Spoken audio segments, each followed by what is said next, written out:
Welcome back, everyone. An animal tranquilizer is making its way into heroin and fentanyl and is now taking up 90% of Philadelphia's drug supply. WTHA's Mary Murphy gives us a look firsthand at how this zombie drug is impacting residents. Never heard of tranq. I never heard of tranq or anything, man, until I came here. Alarm bells are sounding in Philadelphia about tranq.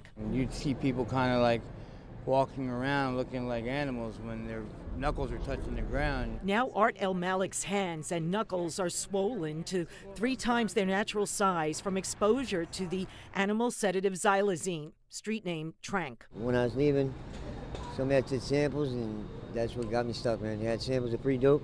The xylazine now mixed into 90% of Philadelphia's fentanyl and heroin supply, drugs that drive fatal overdoses. Adding a horse tranquilizer, something more sedating, makes it feel like it lasts longer. But now fentanyl addicts newly addicted to xylazine, seen nodding out and falling over along Philadelphia's notorious Kensington Avenue, are also developing dangerous sores on their bodies. Next thing you know, you wake up with these big holes all over you, these sores in your legs and wherever. They just pop out of anywhere. Have the doctors told you that you could lose your leg? Yes. And that's not enough to get you to stop? Trying.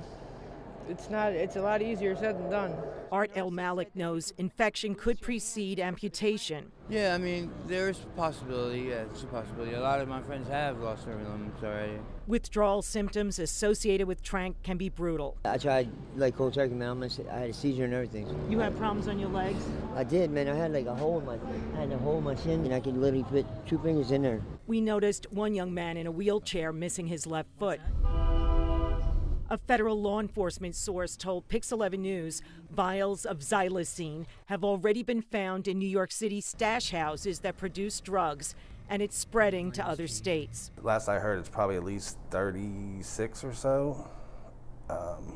It's spreading pretty rapidly. Even though the animal tranquilizer xylazine is causing some people to lose their limbs here in Philadelphia, it is not listed as a controlled substance in the United States.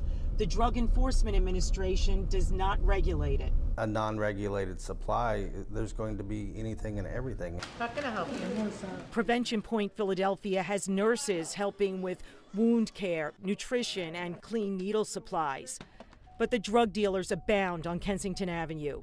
Ralph Dixon, a lifelong Philadelphia resident, told us he's never seen anything like what's happened with tranq. They have no place for these people. That stuff is like eating this stiff flesh away. It was probably too potent for a human being to be taken anyhow. The drug dealers, why they cutting the drugs with that stuff is beyond me. I'm Mary Murphy.